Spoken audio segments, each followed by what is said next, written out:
Das várias espécies de contrato. Da compra e venda. Disposições gerais. Pelo contrato de compra e venda, um dos contratantes se obriga a transferir o domínio de certa coisa e o outro a pagar-lhe certo preço em dinheiro. A compra e venda, quando pura, considerar-se-á obrigatória e perfeita, desde que as partes acordarem no objeto e no preço. A compra e venda pode ter por objeto coisa atual ou futura. Neste caso, ficará sem efeito o contrato se esta não vier a existir, salvo se a intenção das partes era de concluir o contrato aleatório. Se a venda se realizar à vista de amostras, protótipos ou modelos, entender-se-á que o vendedor assegura ter a coisa as qualidades que a elas correspondem. Prevalece a amostra, o protótipo ou modelo, se houver contradição ou diferença com a maneira pela qual se descreveu a coisa no contrato. A fixação do preço pode ser deixada ao arbítrio de terceiro, que os contratantes logo designarem ou prometerem designar. Se o terceiro não aceitar a incumbência, ficará sem efeito o contrato, salvo quando acordarem os contratantes designar outra pessoa. Também se poderá deixar a fixação do preço, a taxa de mercado ou de bolsa, em certo e determinado dia e lugar. É lícito às partes fixar o preço em função de índice ou parâmetros, desde que suscetíveis à objetiva determinação. Convencionada a venda sem fixação de preço ou de critérios para sua determinação. Se não houver tabelamento oficial, entende-se que as partes se sujeitaram ao preço corrente nas vendas habituais do vendedor. Na falta de acordo, por ter havido diversidade de preço, prevalecerá o termo médio. Nulo é o contrato de compra e venda, quando se deixa ao arbítrio exclusivo de uma das partes a fixação do preço. Salvo cláusula em contrário, ficarão as despesas de escritura e registro a cargo do comprador e a cargo do vendedor as da tradição. Não sendo a venda a crédito, o vendedor não é obrigado a entregar coisa antes de receber o preço. Até o momento da tradição, os riscos da coisa correm por conta do vendedor e os do preço por conta do comprador. Todavia, os casos fortuitos, ocorrentes no ato de contar, marcar ou assinalar coisas que comumente se recebem contando, pesando, medindo ou assinalando e que já tiverem sido postas à disposição do comprador, correrão por conta deste. Correrão também, por conta do comprador, os riscos das referidas coisas, se estiver em mora de as receber, quando postas à sua disposição no tempo, lugar e pelo modo ajustados. A tradição da coisa vendida, na falta de estipulação expressa, dar-se-á no lugar onde ela se encontrava, ao tempo da venda. Se a coisa for expedida para lugar diverso por ordem do comprador, por sua conta correrão os riscos, uma vez entregue a quem haja de transportá-la, salvo se das instruções dele se afastar o vendedor.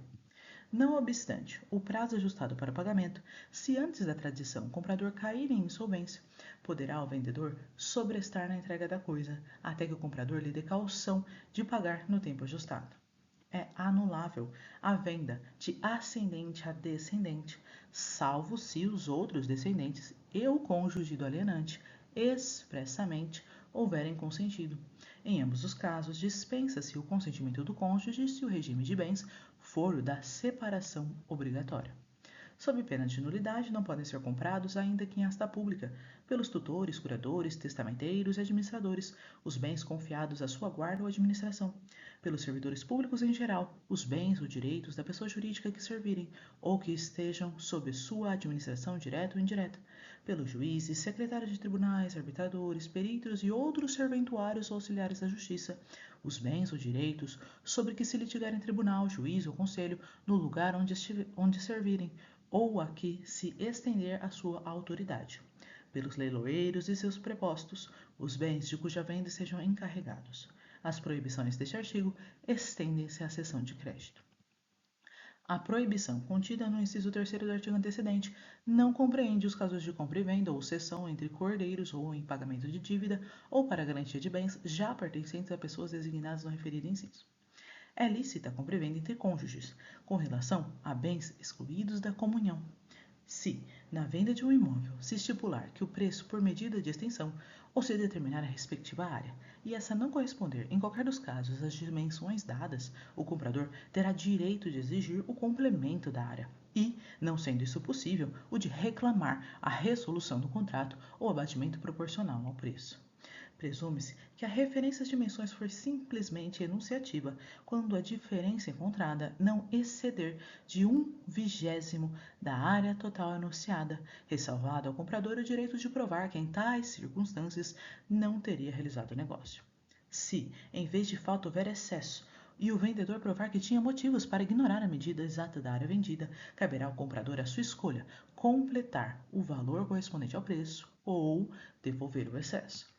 Não haverá complemento de área nem devolução de excesso se o imóvel for vendido como coisa certa e discriminada, tendo sido apenas enunciativas referências às suas dimensões, ainda que não conste de modo expresso ter sido a venda ad corpus.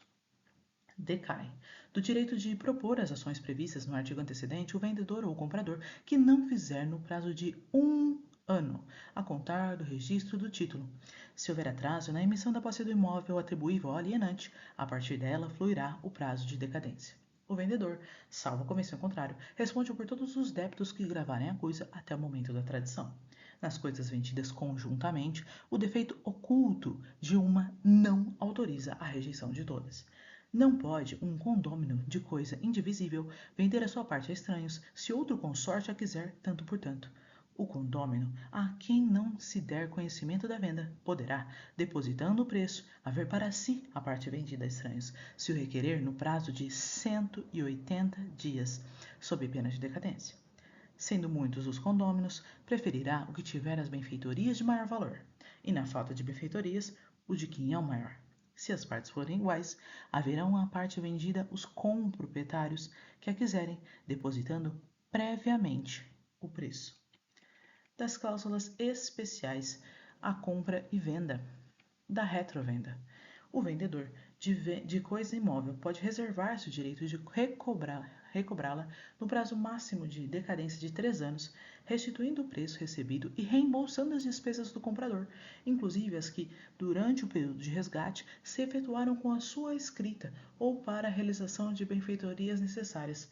Se o comprador se recusar a receber as quantias a que faz jus, o vendedor, para exercer o direito de resgate, as depositará judicialmente.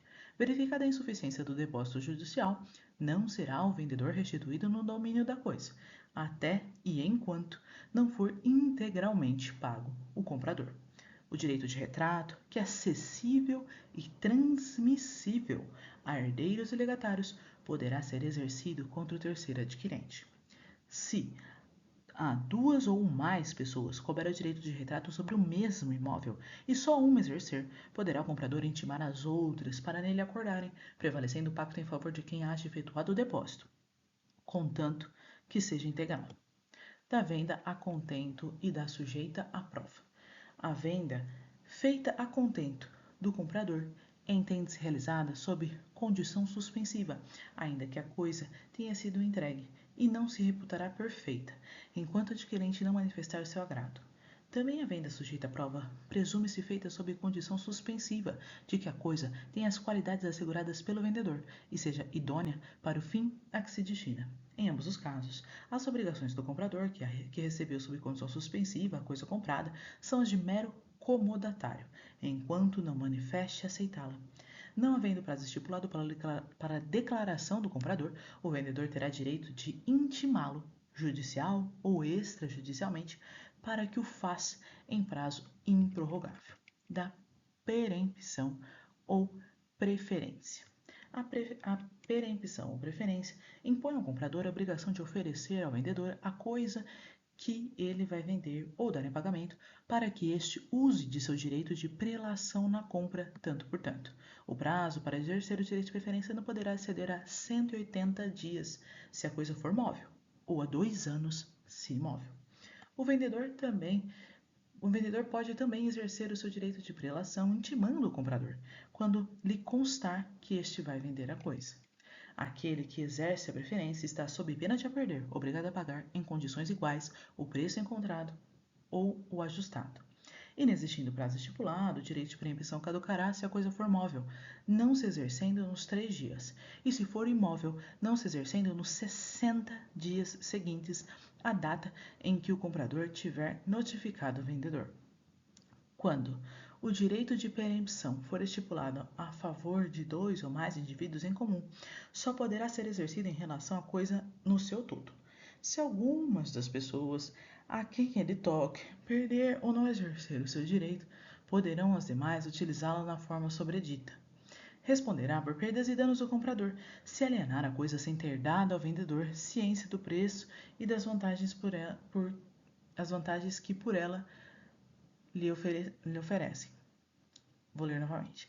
Responderá por perdas e danos do comprador, se alienar a coisa sem ter dado ao vendedor ciência do preço e das vantagens que por ela lhe oferecem.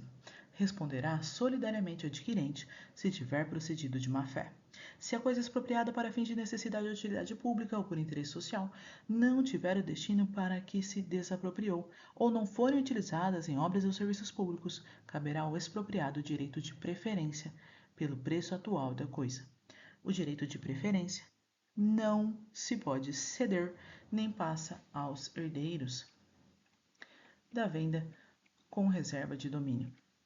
Na venda de coisa móvel, pode o vendedor reservar para si a propriedade, até que o preço esteja integralmente pago. A cláusula de reserva de domínio será estipulada por escrito e depende do registro no domicílio do comprador para valer contra terceiros. Não pode ser objeto de venda com reserva de domínio a coisa insuscetível de caracterização perfeita para extremá-la de outras congêneres. Na dúvida, decide-se a favor do terceiro adquirente de boa-fé. A transferência de propriedade ao comprador dá-se no momento em que o preço esteja integralmente pago. Todavia, pelos riscos da coisa responde o comprador a partir de quando lhe foi entregue. O vendedor somente poderá executar a cláusula de reserva de domínio após constituir o comprador em mora, mediante protesto do título ou interpelação judicial. Verificada a mora do comprador, poderá o vendedor mover contra ele a competente ação de cobrança das prestações vencidas e vincendas e o mais que lhe for devido, ou poderá recuperar a posse da coisa vendida. Na segunda hipótese do artigo antecedente, é facultado ao vendedor reter as prestações pagas até o necessário para cobrir a depreciação da coisa, as despesas feitas e o mais que de direito lhe for devido. O excedente será devolvido ao comprador e o que faltar lhe será cobrado, tudo na forma da lei processual. Se o vendedor receber o pagamento à vista ou posteriormente mediante financiamento de instituições do mercado de capitais, a esta caberá exercer os direitos e ações decorrentes do contrato, a benefício de qualquer outro. A operação financeira e a respectiva ciência do comprador constarão do registro do contrato.